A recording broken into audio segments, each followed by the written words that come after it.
ಗ್ಯಾರಂಟಿಗಳ ಅಭಿವೃದ್ಧಿ ಅನ್ನೋ ರೀತಿಯಲ್ಲಿ ಬಿಂಬಿಸ್ತಕ್ಕಂಥ ಕೆಲಸ ಇವತ್ತು ಮಾನ್ಯ ಮುಖ್ಯಮಂತ್ರಿಗಳು ಕಾಂಗ್ರೆಸ್ ಸರ್ಕಾರ ಮಾಡ್ತಾ ಇರುವಂಥದ್ದು. ನಾನು ಇವತ್ತು ರಾಜ್ಯದ ಮುಖ್ಯಮಂತ್ರಿ ಕೇಳೋದಕ್ಕೆ ಇಚ್ಛಪಡ್ತೇನೆ. ಕರ್ನಾಟಕ ರಾಜ್ಯದಲ್ಲಿ ಕಳೆದ 3 ವರ್ಷದಲ್ಲಿ ಇವತ್ತೇನೋ ಮೂಲಭೂತ ಸೌಕರ್ಯಗಳು, ರಸ್ತೆಗೆ ಏನಾರ ಆದ್ಯತೆ ನೀಡಿದ್ದೀರಾ? ನೀರಾವರಿ ಯೋಜನೆಗಳಿಗೆ ಹಣವನ್ನು ಒದಗಿಸ್ತಕ್ಕಂಥ ಕೆಲಸ ಏನಾರು ಮಾಡಿದ್ದೀರಾ? ಆಸ್ಪತ್ರೆಗಳಿಗೆ, ಶಾಲೆಗಳಿಗೆ ಆದ್ಯತೆಯನ್ನು ಇವತ್ತು ಕಾಂಗ್ರೆಸ್ ಸರ್ಕಾರ ಏನಾರು ನೀಡಿದೆಯಾ? ಶಾಸಕರ ಕ್ಷೇತ್ರಗಳಿಗೆ ಅಭಿವೃದ್ಧಿಯನ್ನು ಕಣ್ಮುಂದಿಡ್ಕೊಂಡು ಇವತ್ತೇನಾರು ಹಣವನ್ನು ಬಿಡುಗಡೆ ಮಾಡೋದಕ್ಕೆ, ಅನುದಾನವನ್ನು ಬಿಡುಗಡೆ ಮಾಡೋದಕ್ಕೆ ನಿಮ್ಗೇನಾರು ಸಾಧ್ಯ ಆಗಿದೆಯಾ? ಅಷ್ಟೇ ಅಲ್ಲ, ಇವತ್ತು ಬೆಂಗಳೂರು ಮಹಾನಗರ ಗುಂಡಿಯನ್ನು ಮುಚ್ಚೋದಕ್ಕೂ ಕೂಡ ಸಾಧ್ಯ ಆಗ್ತಾ ಇಲ್ಲ. ಕೃಷಿ ಕ್ಷೇತ್ರಕ್ಕೆ ಈ ಸರ್ಕಾರ ಕಿಂಚಿತ್ತೂ ಕೂಡ ತಲೆ ಕೆಡಿಸ್ಕೊಂಡಿಲ್ಲ. ಸಂಕಷ್ಟದಲ್ಲಿರ್ತಕ್ಕಂಥ ರೈತರಿಗೆ ಸಾಂತ್ವನ ಹೇಳ್ತಕ್ಕಂಥ ಸಂವೇದನೆಯೂ ಕೂಡ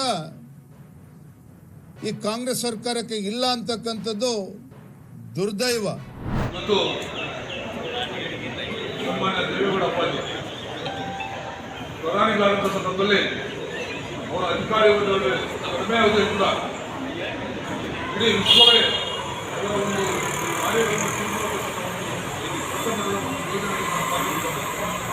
ನೀರಾವರಿ ಆಗಿರ್ಬೋದು, ಕೃಷಿ ಆಗಿರ್ಬೋದು, ಕೈಗಾರಿಕೆ ಆಗಿರ್ಬೋದು, ತಂತ್ರಜ್ಞಾನ ಎಲ್ಲ ಕ್ಷೇತ್ರಗಳು ಕೂಡ ಅವ್ರದೇ ಆದ ವಿಶೇಷ ಏರಿಯಲ್ಲಿ ಅಭಿವೃದ್ಧಿ ಕೆಲಸ ಮಾಡಿ ಇವತ್ತು ಅವರ ಅಭಿವೃದ್ಧಿ ಕೆಲಸ ಇವತ್ತು ಇದೆ.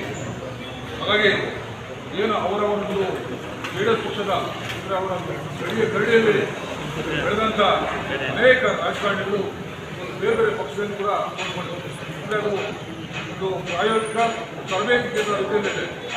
ಅಂಥ ಒಂದು ದಿಗ್ಗಜರ, ಅಂಥ ಒಂದು ಹುಚ್ಚರ ಹುಟ್ಟುಹಬ್ಬವನ್ನು ನಾವು ಆಚರಿಸ್ತಾ ಇದ್ದೇವೆ.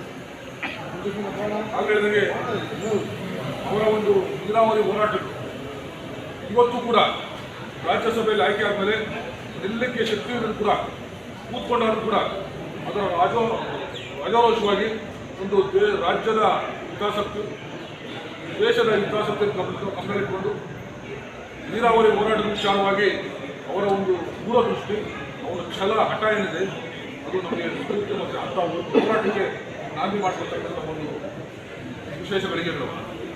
ನಾವನ್ನು ಕೂಡ ಅವರ ಒಂದು ಚಿಂತನೆಗಳೇನಿದ್ದಾವೆ ಅದನ್ನು ಪರಿಪೂರ್ಣವಾಗಿ ಅಳವಡಿಸೋದ್ರ ಜೊತೆಗೆ ಒಂದು ಅವರ ಪ್ರಭು